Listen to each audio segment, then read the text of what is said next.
Hello, you're listening to Resilience Radio. I'm Irvin Eisenberg, host of the show and owner of Resilience Occupational Therapy. As always, the opinions on this show are not necessarily shared by me. I like to feature a variety of different perspectives. Everyone has different healthcare needs. Additionally, none of this is meant to be medically diagnostic or prescriptive in any way. Before I jump into who today's guest, I wanted to briefly give this, a terminology discussion. We throw around a lot of terminology regarding trans and cisgender, and I just wanted to briefly say that cisgender is defined as the gender that you were assigned at birth, you still identify with. Today we're talking with Murphy Robinson from Mountain Song Expeditions. It's great to have you on today. Yeah, thanks for having me, Irvin. Can you tell us what it is you do and what the offerings are at Mountain Song?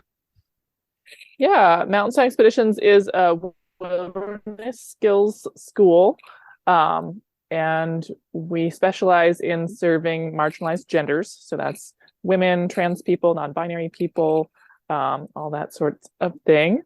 And we create a really welcoming, encouraging environment where there are no stupid questions and we don't assume any previous knowledge.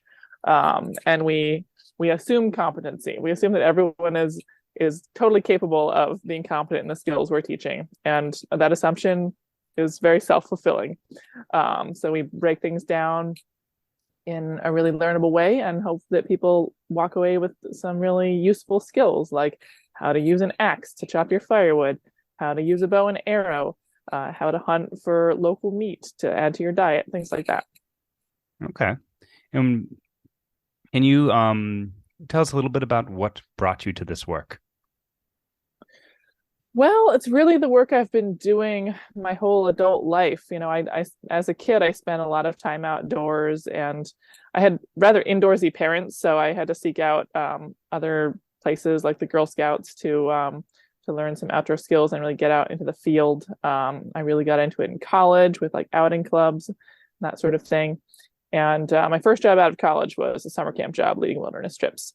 And I did those kinds of jobs for about a decade. And then I moved to a beautiful, beautiful mountainside town just north of Montpelier, Vermont. We're in the town of Worcester.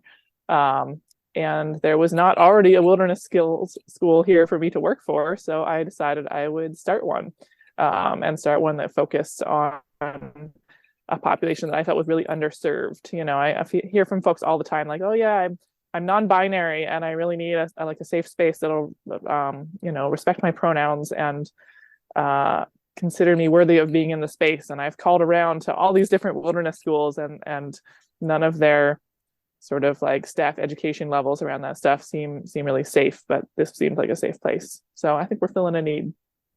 Okay, so you're specializing in marginalized genders is the term you used. Can you extrapolate on that a little more? Yeah, I mean, the terminology has evolved over the years for sure. I certainly started out 10 years ago teaching women's classes.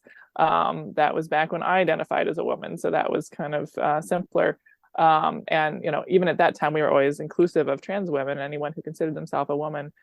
But pretty soon we broadened it to like women and trans. And then I got some feedback that people didn't really love that pairing and that it seemed to minimize the trans folks in the equation and maybe seemed like a bit of a bid to be politically correct rather than a serious proposal. And so I did some research and found this term marginalized genders, which we started using maybe about 5 years ago. And I feel like it hasn't quite caught on in the mainstream the way it was maybe poised to 5 years ago. So I'm still not sure it's the perfect term. And some people don't love being categorized as marginalized. Mm-hmm. But I think most people can relate to the sense that, like, yeah, these are people who, because of their gender, are considered automatically less competent and less capable in the world of outdoor skills. And so I've created a space where they are considered completely competent and capable and intelligent and just need to be taught the proper form, which, you know, very quickly gets them ahead of many people who are considered competent but never learned the proper form and don't do what they do very well. So yeah, it's meant to serve people who aren't going to feel fully safe, seen, and supported in a more masculine dominated space.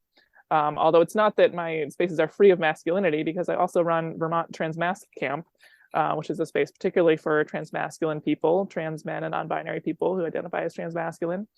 And so we do engage with and explore masculinity, but from a pretty like nuanced and thoughtful angle, and not probably the same way at all as a program that's just operating from a masculine paradigm without examining it or deciding whether it's the type of masculinity that they aspire to embody, or if it's just their standard operating procedure from being raised in a fairly patriarchal culture, you know?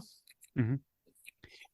So I feel like there's a lot of different directions we could go into more depth on this. I wanted to see if we could get a little bit of perspective on your person. Like, well, first off, this is a health-based show.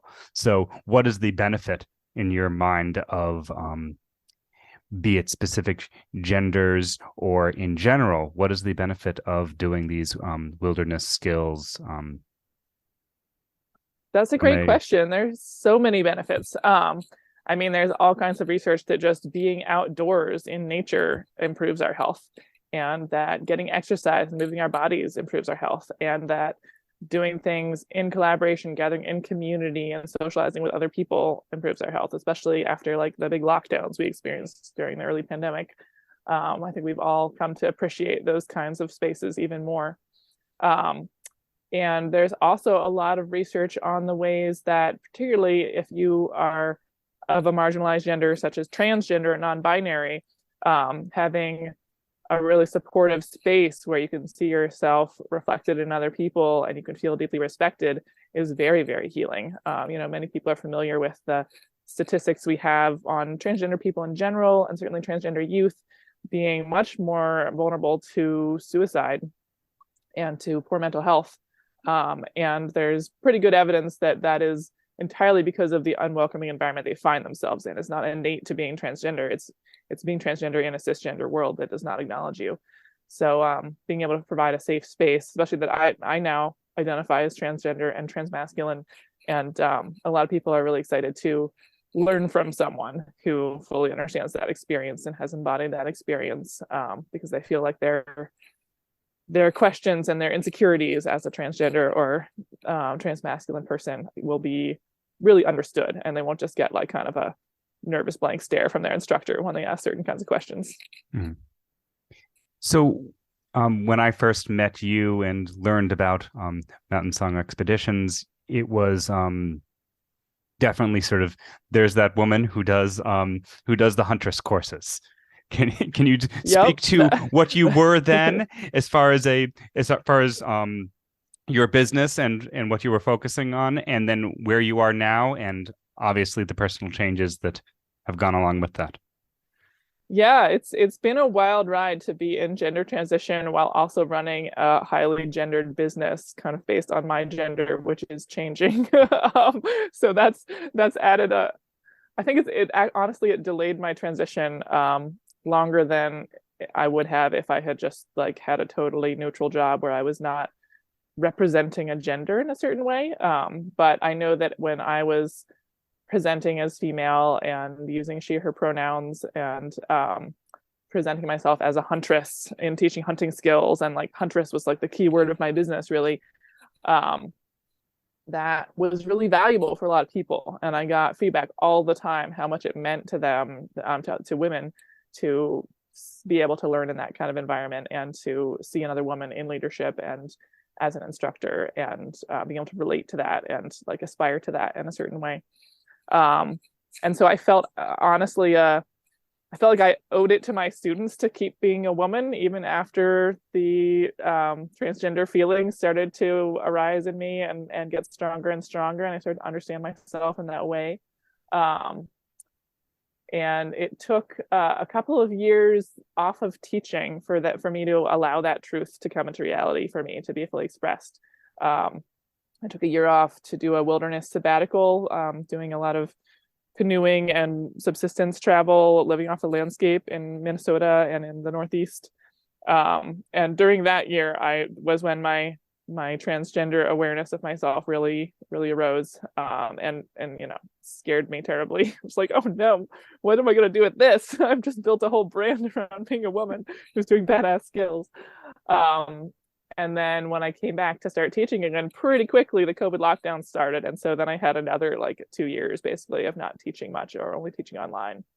And by the end of that, I had top surgery and started using they and he pronouns. And I'd already changed my name a long time ago to Murphy, which is gender neutral.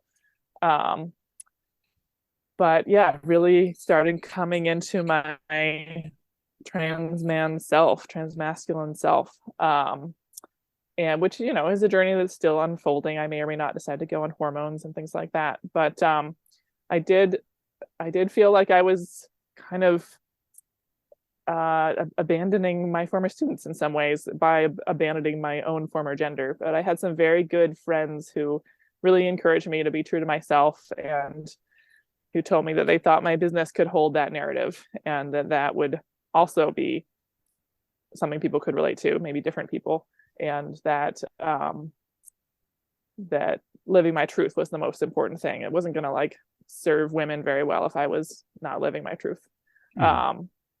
And now I'm offering all this transmasculine programming, which has been wildly popular. Our transmas camps sell out in 2 days from when we open registration and have wait lists like 60 people long.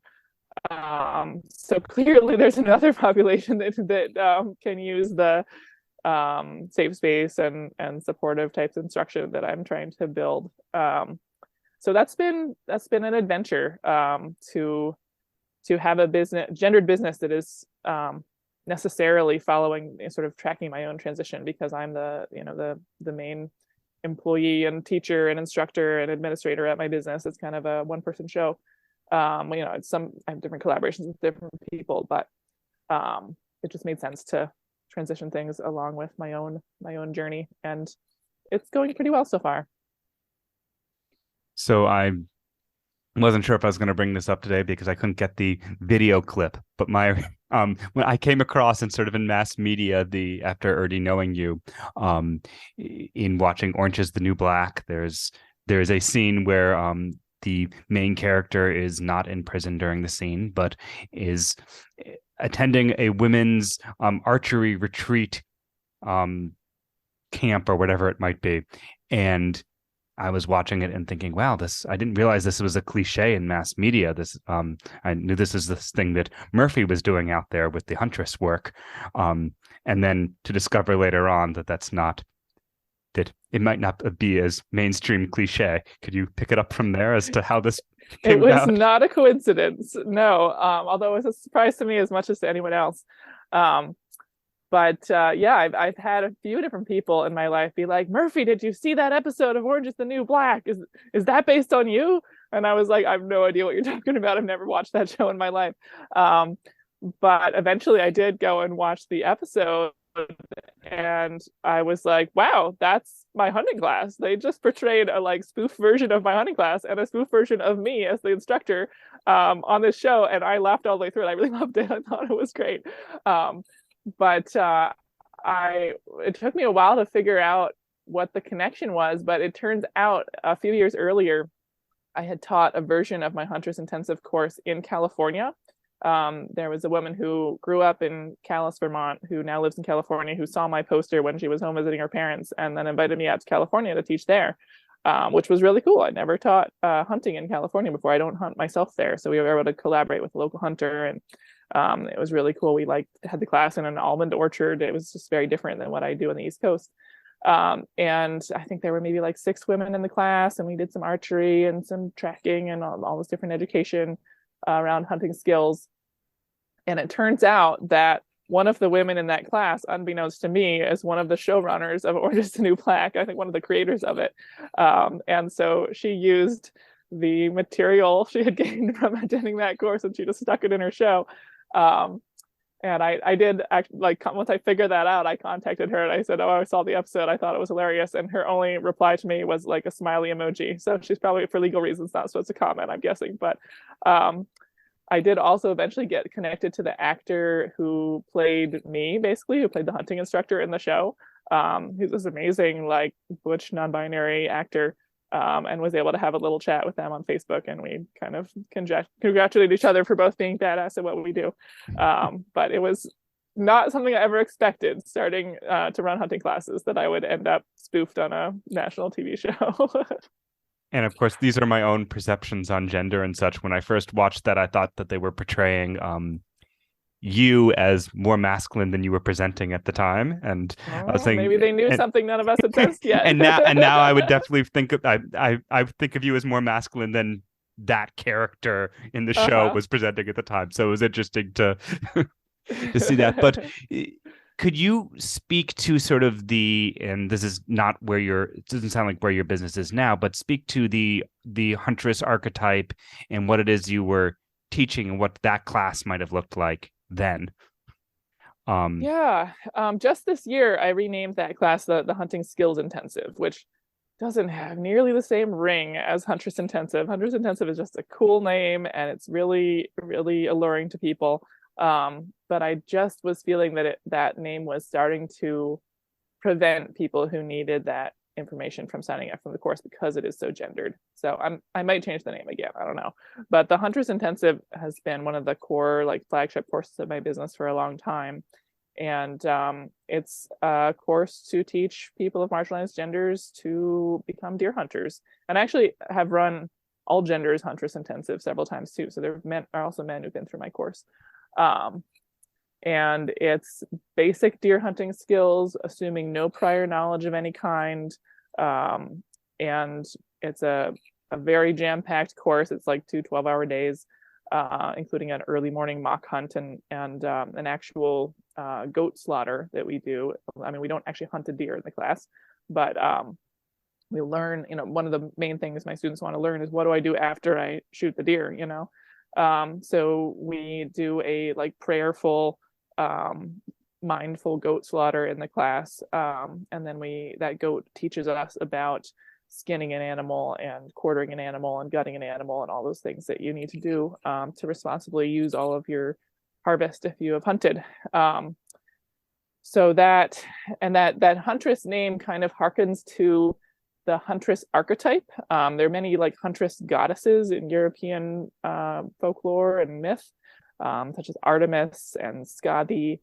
In fact, I'd say in European context, there are many more female hunting gods that have whose stories have survived than male hunting gods.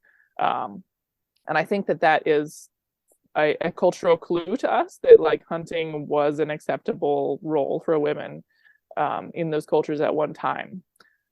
Just as, in some indigenous cultures, like up in the Alaska area, that hunting and trapping are still very open to all genders in those cultures, because it has to be. It's a harsh climate. Like everyone needs to be able to contribute to gaining food, and of course that's different with different peoples and stuff like that. But we have examples of that in different cultures, that hunting was open to all genders. And so I wanted to really invoke that in the name of the class, that like, hey, this is for everybody. It kind of always has been.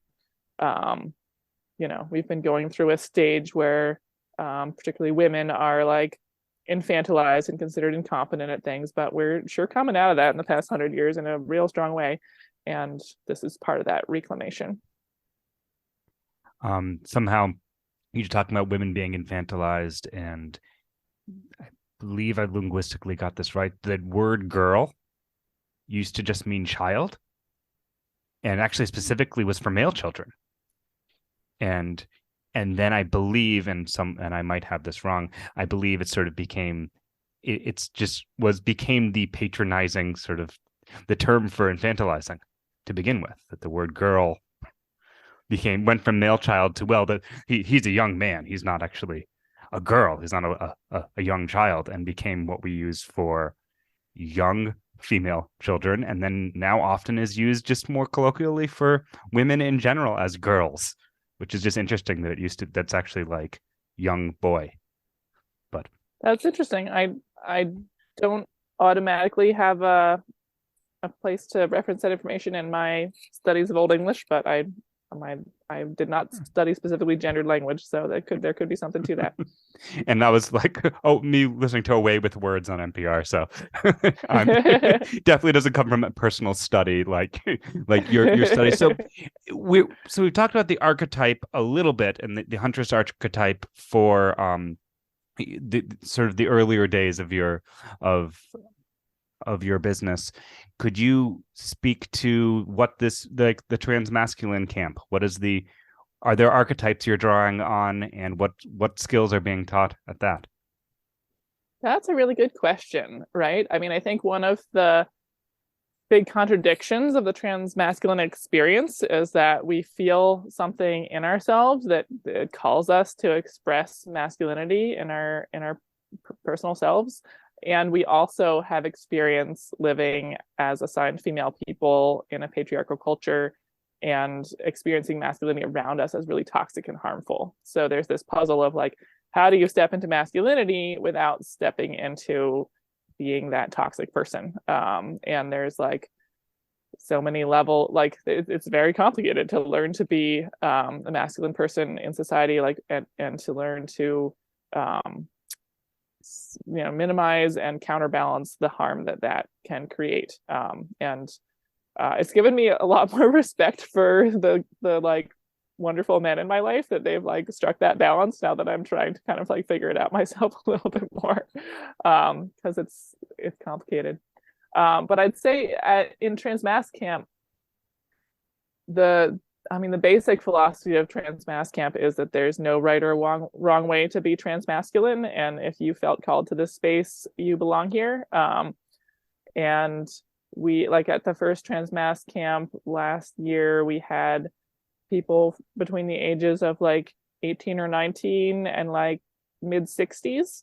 So we had a fully multi-generational camp, and we had people of all different gender presentations.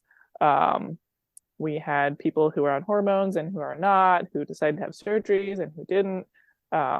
People whose transmasculinity is not at all visible on the surface in the way they present, and people who I never would have guessed that they weren't cisgender men if I walked by them on the street. They just had a fully masculine presentation. And so there's this sort of like safety in being in this really very, very gender diverse within transmasculinity group, and feeling that we all have this sense of transition towards the masculine in common, and yet holding a really strong ethic of like everybody belongs here, everybody's valuable, nobody's like manliness is better or worse than anybody's else's. The very first night we had a round table discussion all around the campfire in the dark, with like the sparks flying up to the sky, passing a talking object, and the topic of the discussion was navigating masculinity. And man, we had a deep talk, and people were in tears, and people were sharing the deepest things, and in that way that you can share freely with a group of strangers around a campfire in the dark that you can't necessarily share in a well-lit room. People were really being vulnerable and opening up, and it was a really healing experience for, I think, most of the people there. It certainly was for me. And it was also really beautiful to see how everybody is inhabiting their bodies and be in a place where all bodies are really accepted. We are really near a wonderful swimming hole. And so it was a hot July camp, so we spent a lot of time down at the swimming hole. And man, walking down there and seeing like 25 transmasculine people with or without swimsuits on, frolicking in the water joyfully and like playing around with each other and just like being joyful and childlike and feeling safe together. That was an incredibly healing thing just to witness. So I think the theme of it is like safe place to be ourselves. And then we also had like fun wilderness skill workshops, and we had like archery workshops and fitness workshops and a hike up the mountain, and all kinds of I feel like a workshop is just another way to be together. Yeah, you may walk away with some skills, and that's great, but it's a way to like be open to learning with other people around you, and the point is really community. Yeah, so I'm thinking that well, first off, that just sounds like anytime I hear where people can find safe space and connect with other people in it's just sounds great. So I'm so glad you are offering that space. And I'm sort of, because I know of your classes more in the and more not from firsthand experience, but the concept of the huntress archetype classes and such, which has the idea of women's empowerment. And of course, as speaking as a cis man, I'm stepping out of my realm of expertise in both of these circles, so I may misstep, and but that's the nature of it. But in women's empowerment and the idea of a goddess, especially if there's a specific goddess archetype of huntress or something, there is a empowering structure that people are trying to emulate, and I could see that both being empowering and potentially prescriptive, instead of just in the sense that like that is limiting what being an empowered woman means. Is you have to fit that archetype when you come to that class. In what way do you feel like you held space then for all ways of being a woman for the women's classes that weren't always just for women, and in what ways were you prescribing this is what being an empowered woman has to look like? That's a good question. I think something that was helpful was that we were there to learn a specific set of skills. And so it wasn't, I always try to create learning environments where you don't have to do it in a certain way, as long as you're doing it like safely and in a way that works for you. And where people feel safe to like fully be themselves. And I get the feedback from people that I'm able to create an environment where people don't feel pressure to like be a certain kind of person. And we can really focus on the skills. And I try to, in my teaching, present multiple ways to do things. There's the ways that may work for me, and I'm like 5'10", pretty fit, pretty strong. Like I'm a very able-bodied person. I'm a pretty bold, confident person. And I often am teaching people who are in much smaller bodies than me and don't have they haven't built the same fitness in their bodies and things like that. So we always try to like present like 3 or 4 different ways that you can drag your 120-pound deer out of the woods that work for different ability levels and things like that. And I think because I put that focus on accessibility, people don't feel like they have to be like the perfect like female wilderness athlete, to engage in these things.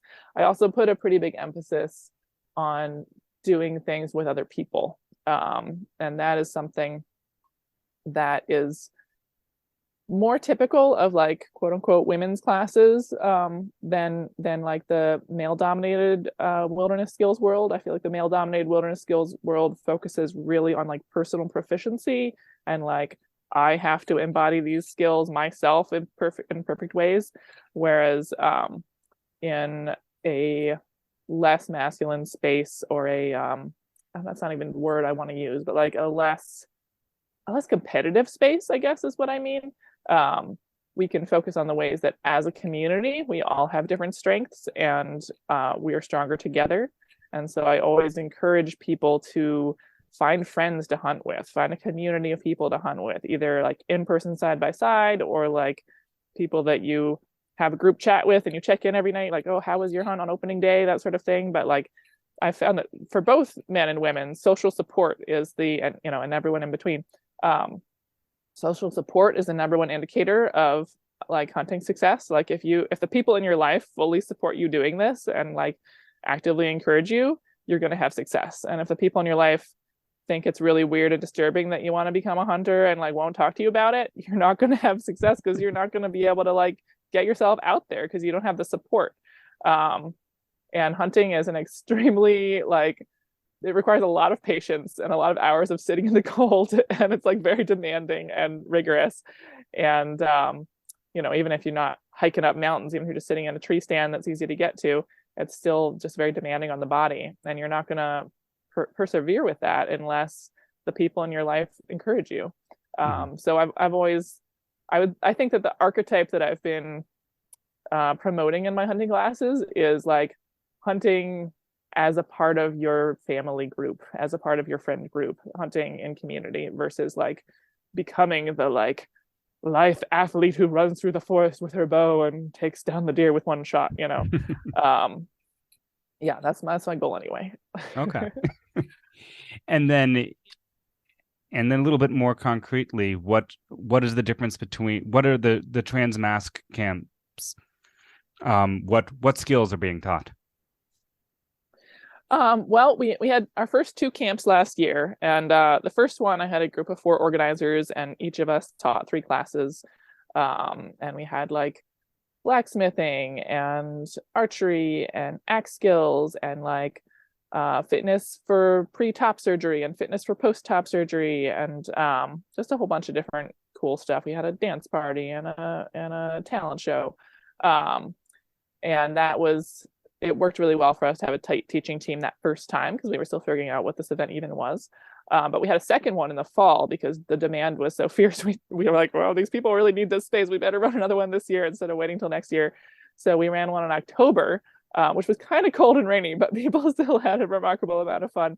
And in that one, we had people register, and then we sent out a call for workshops. And so anyone who had registered for camp could propose to lead a workshop. And so we had a more diverse group of instructors there. We had someone like teaching zine making and a few different, like a different person leading the hikes and that sort of thing. So basically what is taught there will depend, if we continue with that sort of camper led workshop model, what is taught will depend on the cohort that signs up that time. And I really value that model as a way to give both to give returning campers a chance to step into leadership and to give new campers to show off their skills if they're feeling confident to step into teaching right away. And we've had both happen in really beautiful ways. And that, to me, that's like developing the community and developing leadership in our group. And, those people may go on to step in as camp organizers and things like that. After the initial years of the pandemic, I'm definitely convinced that like organizational resiliency depends on having lots of competent people helping to run your thing, so that if any one person is out with COVID, you can still have the event. Whereas before that, I ran events that just depended all on me. Speaking of doing things in community as a resilient way, that like works on a lot of different levels. But yeah, so it's pretty diverse. But I pretty reliably teach axe skills, archery, and like one other thing. Sometimes it's fire making, sometimes it's a hike activity, some kind of like survival skills or whatever. And my co-organizer, Erin O'Connell, usually teaches some fitness stuff. And then the rest depends on who shows up and what they're bringing to the table. Okay. So you've been in a lot of women's spaces and you've taught in women's spaces, and now you're not in those spaces in the same way as you used to, and you're creating space and have been in space for non-binary and specifically transmasculine. What has your relationship to men's spaces been? Like not specifically cis or non-cis, but what is like, what's that look like for you? I mean, I feel like men's spaces are mostly informal and like not formally organized. I don't see as many men like creating a like, this is a men's space, we're going to have a men's circle. I mean, there's some for sure, but it seems that people are less inclined to organize in that way. And because I was not raised as a man and am still often not identified as a man with people, or even people who like acknowledge my transmasculine status, like I can tell they're not all treating me the same way they would a cis man. And they're kind of patronizing sometimes, or like just don't take me seriously. And so those informal spaces haven't felt very accessible to me at all. Because I just feel like they're based on literally the old boys club of like, oh yeah, who do we think is a part of, deserves to be here? We're just going to send subtle signals of who belongs and who doesn't. And I don't receive the you belong here signals generally. So I don't feel like I've had a lot of access to specific men's spaces. I mean, I have like I work in a fairly masculine profession for I mean, teaching wilderness skills is a masculine profession. And I also have a day job right now doing warehouse and trucking work. So I'm a truck driver, and I, work in that setting. But our company is extremely trans friendly and has a super gender diverse driving staff. And it hasn't, at times when the driving staff has felt like, I mean, there have been times when I've been the only person who was assigned female at birth on the driving staff. And I feel like it's a much bigger struggle to like make my voice heard in the driver meetings when that's the case. And so I'm always rooting for more diverse group of folks to come into the driving staff, which has happened now. It's back to being a nice balance, so that all voices can be heard. But yeah, I haven't felt super acknowledged or welcome in men's spaces in general, I guess, is the answer. And I guess the nature of our misogynistic sort of patriarchal society, which is an oversimplification, obviously, is sort of like, well, all spaces are sort of men's spaces if there's a man there, kind of taking like that. I remember my mother going to women's herbal conference, which there might be now issues with it. I don't know whether they're still teaching women having it as women's herbal conference, because that's that excludes some. But I remember hearing some recording from the conference that it was some musician or something, and I was like, wow, why are you're all laughing like there was this high pitched laughter that was just pervasive in the class that sounded like, even though I knew there's a lot of like middle aged and older women in this, there was this like giggling that reminded me of like teenage girls, and I was like, what is going on there? And my sister, who had been at the event as well, and said, oh, that's what a women's space sounds like when there's no guys around to make people feel self-conscious. And I was like, okay, so I could never witness that unless it would happen to be a recording afterwards. And yeah, that's interesting. That makes sense to me. So that as a cis male, I was like, okay, there are these women's spaces that exist that I like, that I can't anything but observe from a distance, and to respect that. And now, so I've sort of held that up from a relatively young age as that there are these sacred spaces that I'm not welcome in, and that's okay. And now with things being acknowledged as less binary, I'd be curious your insight into the purity of that laughter in that space. And of course, that's unique to that specific group, and each group is different. And then what does it mean when trans folk are in that space and non-binary, and how does that shift? That's an interesting question. I've benefited so much from women's spaces in my life. I was a Girl Scout. I went to a women's college. I went to Mount Holyoke. I've been in more women's spirituality circles than I can count.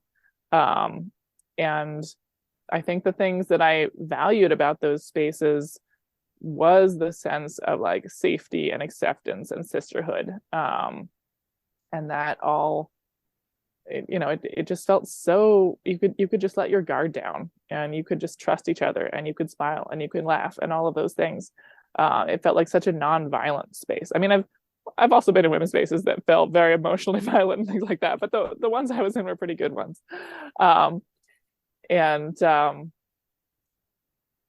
That there came a point for me when I started to feel alien in those spaces. I was probably about 30 when that started to happen. And I really was coming into my butchness, and I was having these very butch femme relationships with women. And me and my femme girlfriend would go to these spaces together, and like she would get so much out of it, and I would kind of just feel a little bit uncomfortable the whole night long, and I would feel like an outsider looking in. And I would feel like, oh wow, these women are all having this experience and connecting in this really femme way, and I actually this used to feel like a safe space, and now this feels like a confusingly foreign space. So I feel like I've been through an interesting like series of experiences with women's space in my life.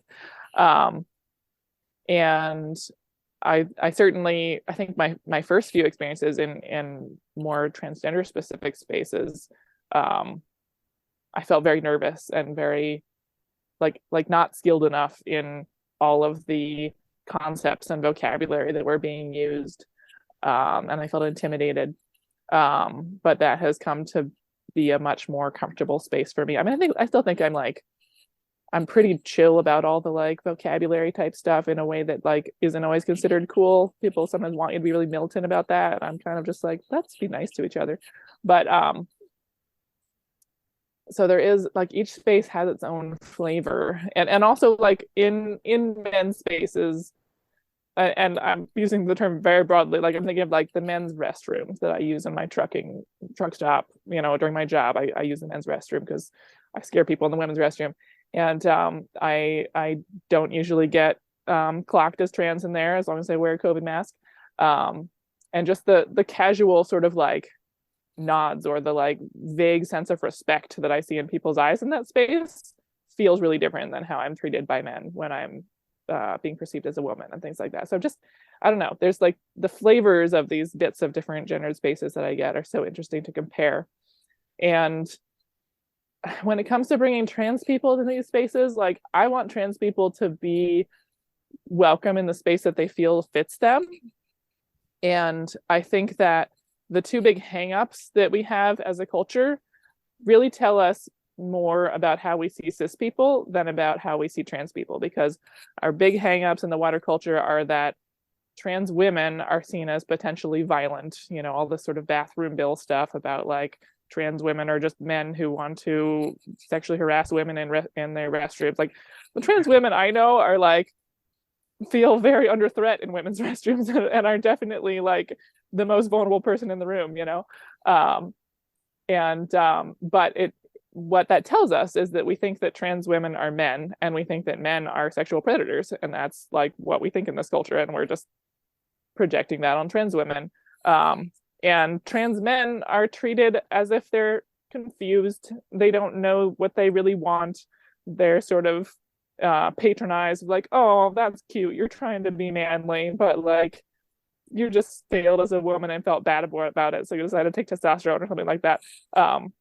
And that tells us that we see cisgender women as infantile and people who can't make decisions for themselves and who don't know what they want and need to be like told by an authority how they should be and how they should act in the world. So I think that like what we need to do to make transgender people feel comfortable in those spaces, and really it's really about making the cisgender people feel comfortable in the spaces. I feel like trans people, I don't know, making everyone feel comfortable in the space, is we need to like unlearn these assumptions that we have about men and trans women are predators and women and trans men are infantile, and we need to like take each other all seriously as humans. I think that would go a long way. But I think that the anxieties that come from opening up these spaces to trans and non-binary folks like stem from those stereotypes we carry about people's assigned genders, and that unlearning that would really serve us. It would serve both trans people and cis people to like approach each other as individuals and to learn to like trust each other based on built relationship, I guess. It's complicated though. It's, we live in a society that has such a history of gendered violence, and that's the shadow that's really hanging over all of this, and it's something we really have to reconcile with. I'm really enjoying this conversation, and it's occurring to me that anyone who might be listening to it may the one thing that's not sitting right with me for someone for the listener who's a fly on the wall of this conversation is that here I am sort of interrogating a trans person about the trans experience and having you speak to all these multiple genders, and I don't think that under many circumstances that would be appropriate. I don't think that putting just like making suddenly like the one black person being responsible to explain black culture to you, or like that putting the minority isn't quite the right word, but we'll go with that for that. Yeah, that makes sense. or disenfranchised group sort of having to explain themselves. And I think that I'm comfortable asking the line of questions, and I hope that I'm not out of line with that, because that's sort of how you present as an educator around these things, that it's very much part of. Yeah, I'm super publicly trans because of what's happened with my business over the years, and how that's had to be a very public process. And I also, you also had my consent before this podcast started to ask me these questions. And I'm also not the first trans person you've interviewed on your podcast, so you're not like tokenizing me as like the only person you'll ever talk to about these things. So those things feel comfortable to me. And I mean, from my part, I still feel like a like fairly new trans person in a way. Like I mean, I've been living a lot of this trans masculinity as a butch lesbian for a long time. And then the nuance of now identifying as trans masculine in place of that is both powerful and minor, depending on the part of the experience you're looking at. But I have many friends that are trans. I've dated people who are trans in many different ways. So I do feel like I have a grounding in real relationships to think about these things. And also, like, if there's people here listening to this episode who want to learn more, I would highly, more about the trans experience, whether you're cis or trans or questioning or whatever, I highly recommend the podcast Gender Reveal. Tuck Woodstock does a really amazing job interviewing people of like